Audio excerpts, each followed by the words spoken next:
소록도 가는 길 20회. 권영감은 이제 자신이 살아야 할 날이 얼마 남지 않았음을 안다. 아들을 떠나보내고서도 5년이라는 세월을 더 살고 있는 자신의 나이가 70을 넘어 팔순에 가까워진다는 것을 느끼곤 하는 것이다.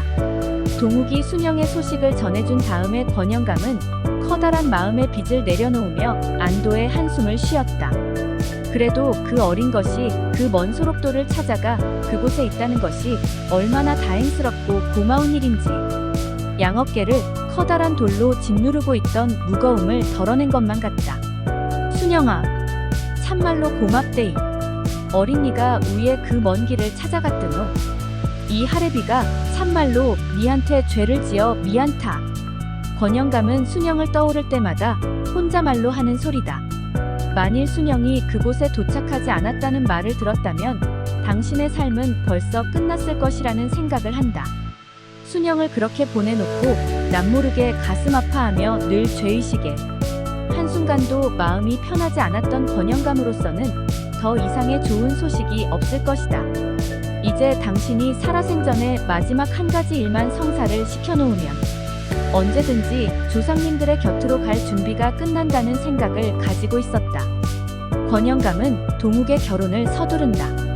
아직 조금 이르기는 한 나이였지만 손이 귀한 집안으로 지금 동욱의 나이로는 충분하다는 생각을 하고 있는 권영감이다. 남자 나이 23이면 일가를 이루고도 남을 것이라는 생각을 한다. 권영감은 며느리 이 여인을 부른다. 이 여인은 시아버지의 부르심을 받고 권영감의 방으로 들어가 다소곳이 권영감 앞에 앉는다. 어머마, 이자는 동욱이를 결혼을 시켜야 안 되겠나? 결혼이요? 아직 동욱이 나이가 어리지 않습니까? 이 여인은 권영감을 바라보며 놀라서 되묻는다. 남자 23이면 자손을 보기에 충분한 나이고 일가를 이루기에 이르지 않은 나이인기라. 내 눈을 감기 전에 동욱이가 결혼을 해서 아들을 낳는 것을 보고 나서야 눈을 감고 싶대이. 이자는 집안의 모든 것을 이끌어가는 동욱이를 더 이상 내버려 두지 말고 혼인을 시켜 가장으로서 튼튼하게 맹글어야 하지 않겠나.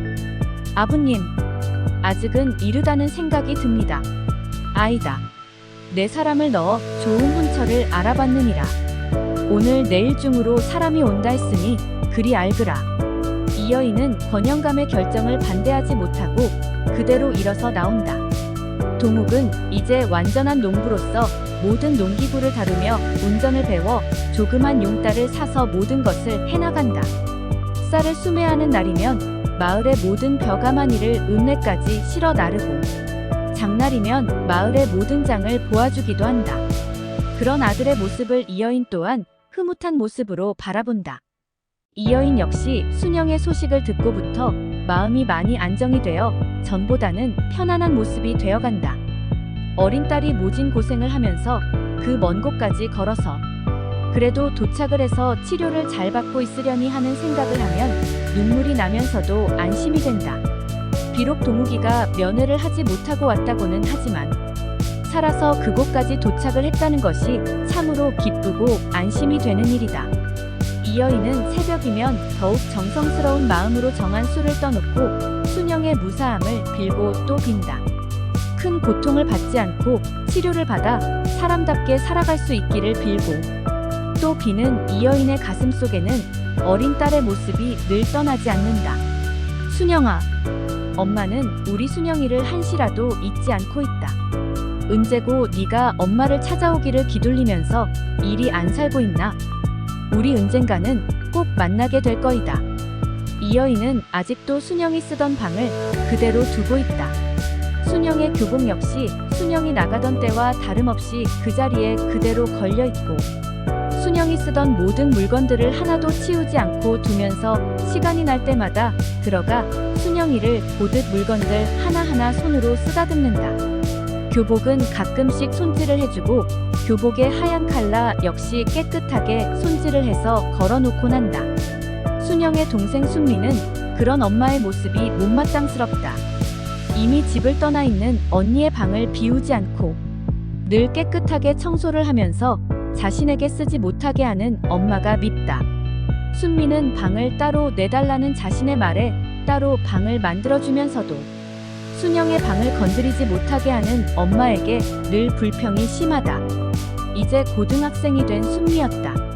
순영이와는 달리 집안일에는 별 관심이 없고 어떻게 하든 자신의 시간을 가지며 자신만의 시간에만 매달리는 순미였다. 동욱은 그런 순미를 늘 야단을 친다.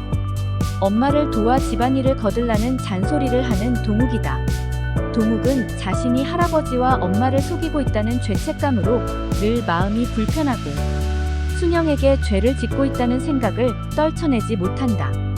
순영이 그곳에 도착하지 않았다는 것을 사실대로 말을 한다면 할아버지는 얼마나 고통스럽고 힘든 삶을 사셔야 할 것인가.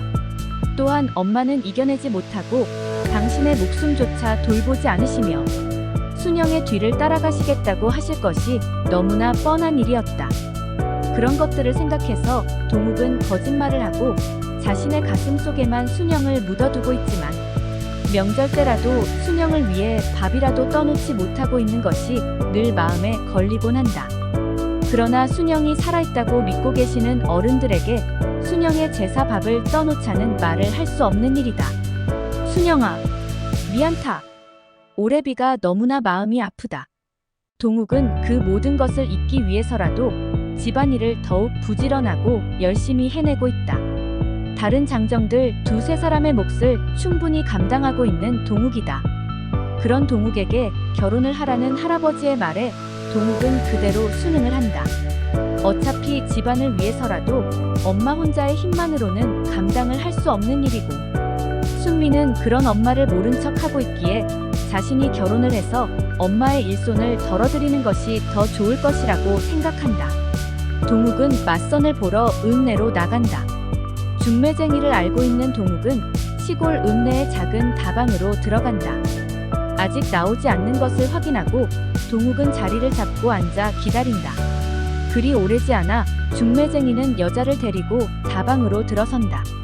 동욱은 자리에서 일어나 그녀들이 와서 앉기를 기다린다. 나온 지 오래되었는가? 중매쟁이는 친숙한 어투로 말을 건넨다. 아입니다. 지도 조금 전에 도착을 했습니다. 중매쟁이는 두 사람을 서로 인사를 시키고는 차를 마시자마자 자리에서 일어나 자리를 피해준다. 허영숙은 8남매 중에서 맏이었다. 별 농토를 가진 것이 없는 집안이라 늘 가난에 허덕이며 일 속에 파묻혀 허리 한 번을 제대로 펴는 날이 없을 정도로 어려서부터 일을 하면서 동생들을 키우다 시피하며 부모님 대신 집안일을 맡아서 해왔다. 이제 20살이 되는 허영숙이다. 초등학교만 졸업을 하고는 공부는 더 이상 허영숙의 몫이 아니었다. 허영숙의 밑으로 바로 여동생이 있다. 이제 영숙을 대신해서 동생들을 돌보고 집안 살림을 맡아서 할 수 있는 충분한 나이가 된 것이다. 영숙의 부모는 더 이상 공부를 시키지 못하는 큰딸을 일찍 결혼을 시켜 고생이라도 덜하게 하려는 마음이다. 허영숙 또한 어려운 집안에서 고생을 하고 있기보다는 조금이라도 일찍 결혼을 해서 자신의 인생을 살아가는 것이 그다지 나쁘지만은 않은 일이라고 생각하고 맞선 장소에 나선다. 동욱은 영숙의 모든 것이 서글서글하고 굵직굵직한 것이 건강해 보인다는 생각을 하며 잠시 영숙의 외모를 살핀다. 그다지 나쁘지 않다는 생각을 하는 동욱이다. 무엇보다 건강이 우선이라는 생각을 가지고 있는 동욱이었기에 인물보다는 건강해 보이는 체격이 마음에 든다. 둘은 서로 그렇게 나쁘지 않다는 생각을 가진다. 권노인은 그런 두 사람의 결혼을 서두른다. 이제 당신의 삶이 다해간다는 생각에 모든 것이 조급한 권노인이다. 그렇게 동욱의 결혼 날짜는 모든 가을거지가 끝나는 11월 초순으로 잡힌다. 이 여인 또한 아무런 반대도 없이 그대로 받아들인다. 친정이 가난한 영숙을 위해 권노인은 모든 것을 준비할 자금을 보낸다. 결혼을 앞둔 사돈댁의 형편을 생각한 때문이기도 했지만 당신의 집안에 아무런 이의도 없이 딸을 준다는 그들의 마음에 고마움을 표현하기 위함이다. 그다지 멀지 않은 예천에서 데려오는 신부였다. 알아보고자 한다면 얼마든지 당신 집안에 대해서 모든 것을 알아볼 수 있는 그런 거리였으나 신부 집에서는 그 모든 것을 감수하고 딸이 평생을 고생하지 않고 살아갈 수 있으리라는 기대로 허락을 한 것임을 알기에 그들의 형편을 생각해서 자금을 보내준다. 결혼식은 읍내에 있는 예식장에서 조촐하게 하기로 결정이 난다. 동욱은 집안에서 결정하는 대로 그대로 모든 것을 따른다. 두 사람은 만남도 그리 자주 가져보지 못한다. 한창 가을 추수가 바쁜 때이기도 했지만 동욱은 여자를 만나 즐길 수 있는 마음의 여유가 없다. 늘 마음 한가득 순영에 대한 미안함과 죄스러움으로 동욱을 올가매어 어떤 즐거움도 마음 놓고 즐길 수가 없는 동욱이다. 자신의 결혼을 앞두고서도 동욱은 즐거운 마음보다는 자꾸 순영에 대한 죄스러운 마음 때문에 마음이 더욱 힘들어진다. 그러나 동욱의 그런 마음과는 달리 권노인과 이여인은 결혼 준비를 진행한다. 동욱아, 네 아무리 바빠도 신부를 대불고 패무를 하러 나가야 안 되겠나? 권노인은 결혼에 대해서 그다지 즐거운 기분이 되는 것 같지 않은 동욱을 보면서 걱정스럽게 말을 한다. 나 대불고 나가서 하겠습니다. 동욱아, 네 시방하기 싫은 결혼을 억지로 하는 거이까? 아이라에. 헌데 네 표정이 하나도 즐거운 기색이 으브니 어이 된 거이까? 할부지. 결혼식을 앞두고 나니 순영이 생각이 나서 그럽니다. 오야, 내도 그런 생각이 드는데 왜 안 그렇겠나? 하지만 순영이는 시방병을 고치고 있을 거이니 걱정하덜 말고 좋은 마음으로 결혼식을 치르자. 어느 때이고 순영이는 반드시 돌아올 끼구마. 야, 동욱은 아무런 말도 할 수가 없다. 동욱의 마음에 순영은 이미 이 세상 사람이 아니라는 생각을 가지고 있다.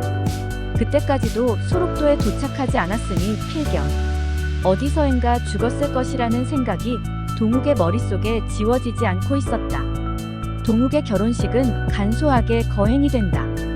권노인은 마음 같아서는 하나뿐인 손자의 결혼식을 성대하고 근사하게 해주고 싶은 마음이었지만 마음에 걸리는 아들과 순영을 생각해서 모든 것을 간소하게 치루라는 말을 했다.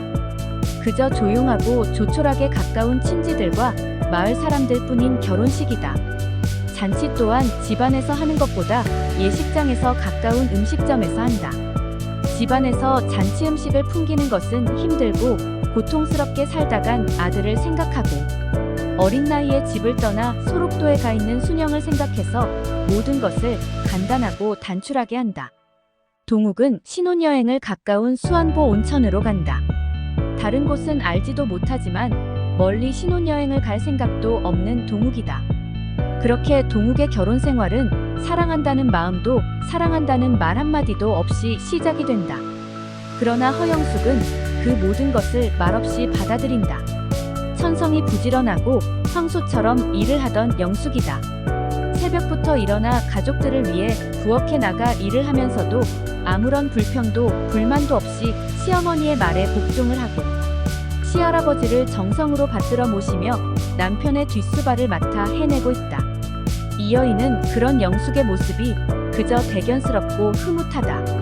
남의 자식이지만 참으로 잘 커왔다는 것을 인정하고 자신의 딸처럼 보살펴주고 사랑해 주어야겠다는 생각을 가진다. 이여인은 자신이 무엇이든 잘못을 하면 그 모든 화가 순영이에게 돌아간다는 생각을 하면서 어떤 것이든 좋게 생각하고 좋게 받아들이는 마음 자세로 세상을 살아가고 있다. 자신이 선을 베풀면 순영이의 고통이 그만큼 줄어들 것이고 자신이 악행을 저지르면 그 모든 것이 순영이에게 큰 고통으로 돌아갈 것만 같다는 생각을 떨쳐내지 못하고 그저 참고 이해하며 큰 마음이 되고자 노력을 한다. 무엇이든 어떤 것이든 순영이와 연결을 해서 생각하는 이여인이다. 글 일향 이봉우 계속됩니다. 구독과 좋아요 눌러주세요.